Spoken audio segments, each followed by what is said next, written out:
Hey there, Blaine. Welcome to the Making Math Moments That Matter podcast. I'm going to say, this is a long time coming. Like we've been chatting and working together for a few years now, and it's exciting to kind of have you here. But let everybody else know, like, where are you coming from, and what's your current role in education? I've been working with Winnipeg School Division for the bulk of my career in Winnipeg, Manitoba. And so my official title right now is, what is it now? Divisional Mathematics Support Teacher. And that's kind of evolved, I suppose, out of various titles over the last few years. And so my current role has been pretty similar for the last 5 or so years. And my role, I guess, is in part just helping it's a partial consultant role, but it's also partial kind of mentor coach role. I work with principals and teachers, but also work with a team of department heads. And we also have a team of mathematics support teachers. And so I also do some work with them as well. Awesome.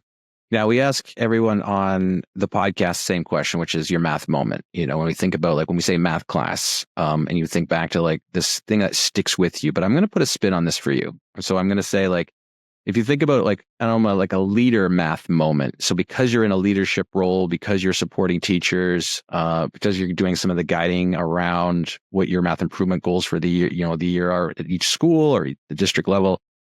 If I say a math moment, but you think about what you've been doing for the last 5 years, what comes to mind? Like, give us like something that continues to pop in your mind to say, like, a math moment around leadership. That's interesting. I've been kind of thinking about that type of question, and I guess not just as specifically a leadership question and the way that you've answered it, but I guess I was reflecting on just some of the other work that I was doing. And I had a flashback the other day to my first year of teaching. And I remember having a conversation with my principal, Betty Mueller, who had been my grade 7 English teacher as well. And so I was 22 at the time, and certainly probably a little more brash than I needed to be. And in our dialogue, I don't know the author she was quoting, but in our conversation, she just mentioned, like, you have to ask yourself why 5 times. It was this idea that, like, why do you need that? But why do you need that? But why do you need it? And it kind of erased all the, to try to get at the root cause of something or what your central aim was. And then once that was kind of determined, a lot of possibilities could open up. All the things that you thought you should do were maybe in fact not the things that you should be doing. And so that kind of sticks with me, I guess, in the support, as far as really trying to be clear about what we're after and not rushing to do stuff, but rather know what we're aiming for. And I guess similarly, I don't know if this applies in direct answer to your leadership question, but I suppose in terms of the support question and again, I don't know if it's something, I must be something that I heard at some point. It's certainly something that I've said, especially in trying to support people who provide support for others, is just this glaring. It's not about you, meaning you as the support person. Right. You're there to provide for someone else, and their needs are maybe, your agenda doesn't matter nearly as much as what their agenda is. And so it's important for you to try to make sure you remind yourself of that. Right. Yeah. So those are 2 things. Your why 5 times reminds me of, it's the same idea, but it was like, you say so that 5 times, right? It's like, so, well, I'm going to do that so that I will do that. And then, like, well, so that, like, you're getting at the real root cause of the work that you're trying to do, and which is fundamental to the work you're actually doing, right? Is like, we have to really know what we're working towards. And if we don't, well, why are we doing that? Right? Like, why are we working on that? And I remember we were talking last year, a few months ago, and this conversation stuck with me when we were talking about resources. It's like, we're using resources, or are we using the resources to support the why? Because it's like, are we choosing, like, the mentality was like, the conversations have to be around, we have these resources, we have these resources, we have these resources as the focal point. And you were like, we need to focus on the why. Let's start with what we're after first, and then decide if the resources make sense to get there. For sure. For sure. And I think that that's a question that we frequently cycle back to here. And by here, I mean the division at large, but also any smaller conversations that we have as well, particularly when we talk about resources so many resources are just good. Like they are really good but Right. depending on how they are being used. And so for us, we always try to go back to wherever possible, just back to the why aspect of what are your key guiding principles, documents, whatever. And for us, we really try to go back to, in Manitoba, we have a fantastic document called the Pillars of Teaching and Learning Mathematics. And we also have, of course, wherever we can, refer back to that. Also is part of the MCTM has their effective mathematics teaching practices. So we try to go back to that. And as we can, this is our central aim. And there are many avenues, I suppose, by which we can get there. Also, that, but it is an interesting dance, I suppose, where we want to make sure that that's at the forefront, but we also want to make sure that that's not just Sure. fluff. I guess that Right. we say the words, but it means nothing, or else. And you and I also had some conversations about the fact that. Say the principles to actions document now is like a decade old, and yet it's not. Right. Exactly. There's an ability to keep reminding ourselves, going back to, and also having to go through the process of we're very familiar with it, but other people are still seeing it for the first time and that sort of thing. And so what are the initial steps all the time, potentially in any particular meeting, so that it can be useful, but also that people can see a need for it too, that it's not just and they have this thing and they bring it in and they do whatever, that there is, which, again, how can we go back to what our particular why is? Sounds like you had said there's two moments there, but two guiding almost principles is ask the why 5 times, get to the root of what we're really doing. And then you said that it needs to be about the people you're supporting and not yourself. We have to take, ego out of this to do the real good work. And my wonder for you is is that something you always had in this role, or is it something that's been developed? Take us back to go, what did a number of years ago when you first got into this leadership role, what was going through your mind there, and then the transformational to where you are now? That's an interesting question. I think that the why part has always really stuck with me. I've always been fairly, I'll say, goal oriented in any form of support or initiative that we try to, that we consider, that we have particular objectives that we're after. And so we're doing it, as opposed to, here's the thing, let's go do it. I don't really believe there's any purpose in that kind of approach. So having a reason for things, I think, has always been present. I think for lack of a better phrase, it's not about you, but I do think that when I started this job, I was probably more a person that was looking at it as, I know all these things that are wrong, and these are all these things that we can just fix if everyone does these things. Right.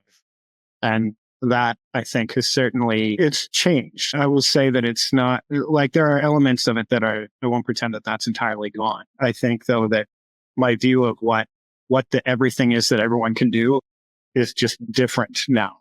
And so by that, just so it doesn't sound like a complete egomaniac there, is the idea that I do think that the thing that everyone can be doing is trying to improve.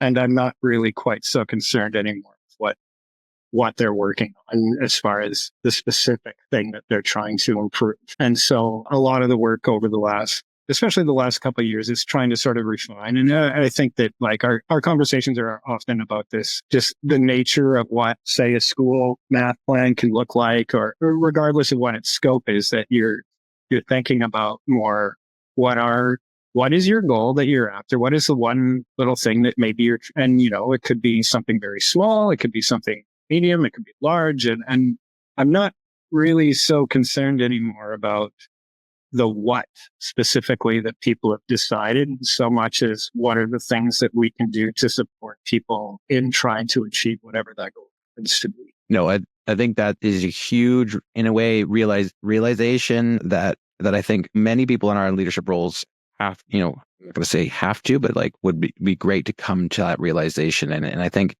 because I think you're right. It's in a way, it's like we were talking with another district about the goals that they wanted to choose. And it's almost like in a way, people want to know the best goal, like what's the best thing I should be focusing on right now as a whole district. And in a way, it's like, in a way, it doesn't really matter. What really matters is you choose something and you get started on the process, process of, this is the thing I want to make impact on. And here's how I think I'm going to make impact on. And here's how I know I'll make impact on it. And that is in practicing that as a leader and supporting teachers to also implement that same idea is really the long-term gain, like that we have to make, because that's the sustainable model. Because, initiatives, new ideas, new research is going to come and it's going to go. And some of these things will stick around. But I feel like the long-term game is the practice of picking something, working on it, seeing if you got better on it, and then doing that again. And that cycle is really what we need to instill in our schools, in our teachers, in our districts and that's how we're going to get, say, the improvement. And it sounds like that's what you've been strengthening with the people that you're supporting, is going, let's pick something and then let's work towards gaining ground on that something. But I don't really care what you really. Yeah. And I think with some of that too is this idea that, I'm sure every listener has probably had this experience where they've been part of a team that had to make up a plan for improvement of some sort. And it becomes this form that you do, and then you ignore, and then you revisit at the end to pretend that you did something. And the entire process was it was just a piece of paper. It wasn't anything else. And so we've been working at how can we support that type of thinking, but for people to not view it even as that there is a piece of paper. I mean, we have a piece of paper to help with the thinking, but the idea is that I don't care. This isn't about creating a document. It's not about creating this encyclopedia of work. It's the people that we're trying to, all schools, all teachers are in a situation where they recognize there are some things that they are being challenged by or like to work on or improve. And that all these plans are supposed to be is just that you're intentionally addressing. That's it. Nothing more, no outside thing. I remember I had a session I ran with a lot of high school folks. There were principals there and department heads and teachers. And one of the things we were looking at was grade 12 data. And a question got asked that was, what are they, as in big capital quotations, the division wanting us to do or saying about our results? And like you're looking to this other, I don't know, upper management thing, either as an authority or someone who is cracking some discipline down on their workers or things like that. And trying to just get people to realize, like, there is no them. Like, there is no person looking down on you at all. Like, we have this and it's ours. Like, it's ours to choose what we do with. And so sometimes I try to view that as hopefully empowering and liberating moment. I'm not sure necessarily how it was taken, but like, there is no person walking down the hallway wondering specifically what's, how is this thing being addressed? I mean, we do talk about how that can be supported in a positive way. Obviously, that there are people that are here to help and support and make sure that there's some guidance in that respect. But as far as everything else, like you have all the information, and when we provide, say it's for us, we were looking at different data we got from our provincial exams compared to our coursework marks and things like that. It was then up to us as collectively and individually to think about, what do we want to do, if anything, with this? Or is this important or not? And why? And so in a room that size, it's nice because there's lots of, different perspectives about, what possible moves are. But I think in any situation that people have, they have information about their context and they are perceiving some things that they wish were different in some way. And so we try to look at, okay, what parts of this are under our control? yes, we got all this on the table about all the things that are possible factors, and there are many things that are beyond control, absolutely.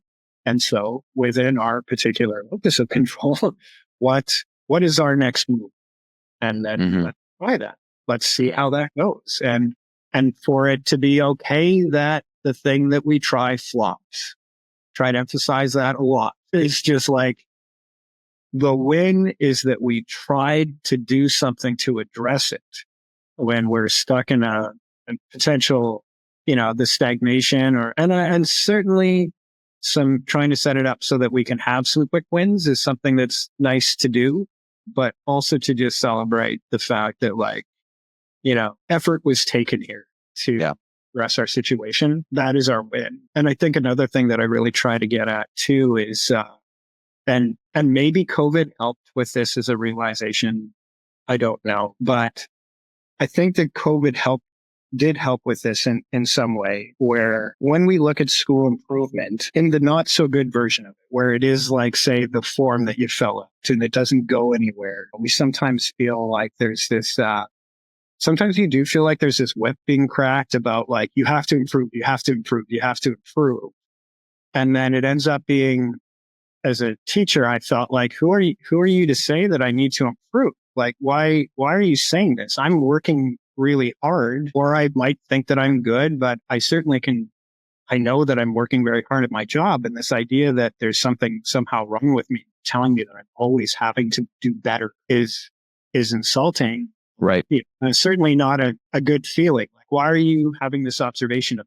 And so I think with COVID, it had the advantage of like, it was a massive disruption. And I think also just other aspects of, technology and society, that it's very easy for people to see like, this isn't like when I grew up. And it's also not even really like it was 10 years ago. And it might not even be like it was 5 years ago. There are some things that have changed. And so in terms of school improvement, I think we're a lot better off now because we don't have to say that we're trying to make you better in the same way, so much as like our contexts are different now. And so we're trying to address our evolving context that we have so that, it's okay that the way that we used to do things isn't working anymore. And this isn't about you. It is about the fact that, the kids in the context, society, et cetera, is a little bit different. And we're having to figure that out. And that's okay. And so when we look at an improvement thing, then it is like, yeah, we are trying to get better as things around us are not static, and that's okay. And so I think that hopefully kind of can get a little bit more of a growth mindset and things for the people that we're trying to support, and in a way that doesn't make them feel like, that a heavy-handed, why aren't you getting better? Right. What would you say is your current main focus, and how are you strategizing around improving or working on that focus, and just to give everyone kind of a snapshot of the work that you are doing?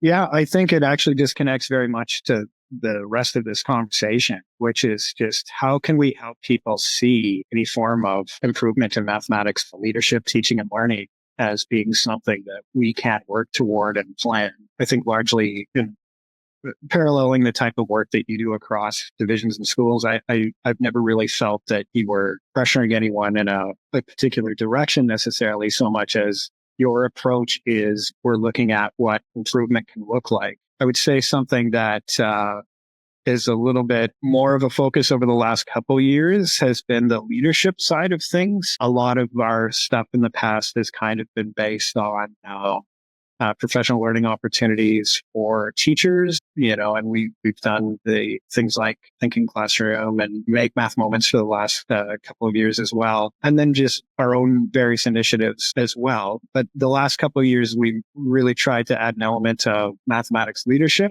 which has been a little bit more intentional of focus, I would say, on what principals can be doing to help support in mathematics. And so that's always an interesting thing to do as far as what really trying to sort out what what is it that a mathematics leader should do? It's an interesting question. When we have mathematics leaders that are in roles of supporting math specifically, then we can kind of assume a certain degree of, say, mathematics content understanding, mathematics pedagogy understanding, and then also through a support lens as well. However, as we look at, say, most principals are not going to necessarily have a mathematics background to that degree. And so it starts to become what are some of the basic structures of mathematics pedagogy or support that we are kind of trying to develop in our principals? What kind of math content, if any, are they needing to know so that they can kind of have those mentor coaching leadership kind of discussions with their teams that will help their team move forward, even if the leader might not necessarily be a mathematics expert themselves. If you got to the end of the year and you could look back on all the things that you worked on this year and you said, I only have one win by the end of the year, like this was the thing, what would be the thing that you're like, this is the win that we're going to get and we wanted to get? That is a good question. And I think to me, it still is tying very tightly to this idea that school math plan is something that anyone can do and that they can be very, very focused and maybe slow in scale, but still very powerful. And perhaps especially because they can be achievable. And so I guess the other element of that is that schools feel that they are able to make decisions about what their goals actually are. I know, and we have lots to do on that, but I do feel that is where I would like to be moving the needle all the time. I don't think that will ever really change too much. That this idea that improving to whatever context that schools have is something that they are capable of. They are capable of developing those skills, and that is the work to me. Is the work. I completely agree. If you could leave one piece of advice for a leader who is either new to the role or maybe they're not new to the role, but what piece of advice would you offer a fellow leader who in mathematics, who's continually doing the work that you're doing? What advice would you leave with them? Another interesting question. I think the piece of advice that I most often offer to principals specifically, and it's part of just our mentor coaching approach as well anyway, but certainly with the principals, is the idea that showing yourself as a learner is hugely impactful on the teams that you work with.